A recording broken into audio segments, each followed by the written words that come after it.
Welcome, everybody. I'm happy you're listening, happy you're engaging. Just to fill in on what's happening here in terms of the later episodes, we're beginning a new season to talk about therapeutic mending. It is something that I'm writing about, and so we're going to explore it a little bit more personal, covering certain aspects that I've missed or that only come in audio format.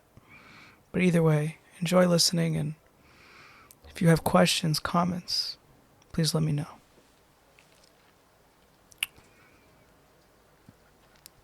There are perhaps two primary classes of individuals that may be in need of therapeutic mending, right? So we're going to categorize immediately. We have two classes. On one side, we have those engaged in a conscious continuum, and the other, those involved in an interactive structure. For those of you that are new to my language, unfortunately, I am bound to some new terms, and I will fill you in. Conscious continuum is simply the participation of civilization on the rudimentary level, right? I just call it that because it's hard to perform a term that doesn't encroach upon different scientific fields, right? If I say structuralism, that has an architectural connotation, and so therefore I'm just going to call it that. And on the other side is interactive structure. You could find most religions there. You could find groups, cults. You could find external, countries that are not participating in the Western, canon, as it were, meaning they're participating as an inference. Okay, so either way, let's consider these two groups as they represent different ways the psyche interacts with the external world, right? So then therapeutic mending is going to manifest differently for each of these groups, each of these classes. And perhaps they are the only ones that truly need mending. There are other classes, but for this discussion, we're just speaking of extremes to get the picture of therapeutic mending, because that's what we're after. That's the subject at hand. Now, the second class, the one involved in the interactive structure, is perhaps the more intriguing. They require therapeutic mending despite the fact of the prevalence of interactivity, and often seems like it would naturally regulate instability as the psyche. Okay, so the interactive domain, an experience where the family body is the classic. It's domestication, right? It's interactive, but it's not fundamentally the public reality, right? It's not the society. Nobody would say the family is a society. So it is them, the interactive structure, that would seem, right? There's a natural validation process. So everybody's validating each other's existence and for sure the information that comes out. So it would seem that one wouldn't need to encroach upon the subject of therapeutic mending. With constant interaction, one might expect a continual flow of amelioration, a natural course of stabilization with one's internal world. However, this is not the case, and unfortunately it's not the case, because we would find that it's going to become more complex in such a domain. Instead, we find that the interactive domain, while seemingly centered on a specific context, actually demands the individual psyche project its internal states in alignment with the particular interaction. Right? The loop of the interactive domain, the cyclical nature of it, means that one needs to adhere, let's say the classic interactive domain is the family body, right? So one naturally needs to project their infantile states to attend to infancy, to infants, right? They're forced in that direction, right? They're compelled there It's not a choice of matter. It might not necessarily be the need at the moment. The psyche does not retract in a healthy, self-regulating manner. Rather, it contracts based on the immediate interactive context. As a result, personal experience becomes secondary or even unnoticeable, all within the bounds of interaction. The very momentary interest of external sociality becomes the dominating factor, leaving one blind to their internal experience. Internal with an I. Within themselves, right? It's not internal like a futuristic thing, because it actually leaves the second one goes to the public realm, or at least when they go properly into the public realm. What we see here is the external domain, whether social or relational, takes on a vitality of its own, and it shapes the psyche's engagement. The interaction becomes so central and effectively erases any personal nuance. This dynamic demands that the psyche continually adjust, recalibrate, and even repress its unique internal interactive experience, only merely to align with the external world's expectation, that of the interactive domain. What we expect of you, fatherhood, husband expectation, motherhood, wife expectation, right? That's the classic interactive domain. But for religions, we could draw up a list of expectations based on any interactive domain. One could argue that therapeutic mending may not even be necessary within such a domain. The structure, perfectly executed, it might not be the case. The interactivity that energizes the psyche world may be irrelevant in terms of its personal significance. The interaction becomes safe, in a sense detached from existential relevance. You see where we're arguing now?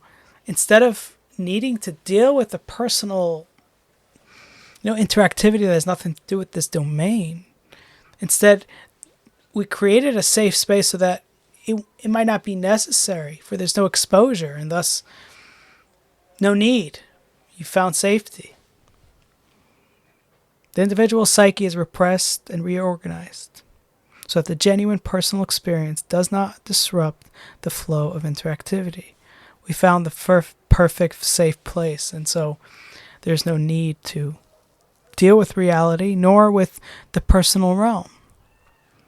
But there's an underlying issue. The very nature of interactive domains can lead to disruption. While they offer refuge from universal interactivity and personal interactivity, they cannot escape the limits of their own internal structure.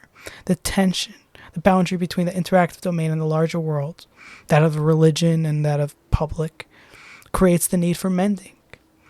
The experience becomes costly, especially when it encounters the parameters of that specific domain, and especially as it relates to universal reality. In much the same way that a simulation will remain undisturbed unless the boundary is broken. The interactive experience only truly becomes complex when the system's integrity is compromised. Let's take love, for example. During the experience of love, the interactive domain of love itself is not disruptive. It's rather performative and digestible. It doesn't jar the psyche or force it into a state of disarray. It's only when that domain is threatened, right? It's only when love becomes the threatening figure that the interactivity becomes existentially charged. The disintegration of love. It stirs up all sorts of erratic, chaotic interactivity. And therapeutic mending is needed precisely at that point. It's not that love itself is the issue, but that the individual's relationship to the broader universe, their existential domain, becomes a chaotic battleground. Therapeutic mending, then, is required because the interactivity which emerges at this stage is no longer coherent or grounded in the present moment. Instead, it's a hodgepodge of erratic, disjointed experiences from the past. Each part of the psyche's interactive history demands prominence, without any real order or hierarchy. When there's a structural system, when there's a scheduled orientation, when reality is as one expects, the interactivity of the normal day-to-day activity is going to be in sequence with that order. The individual is left to deal with an overwhelming flood of conflicting experiences, each vying for attention, none of them integrating smoothly. This is where the therapeutic mending can step in.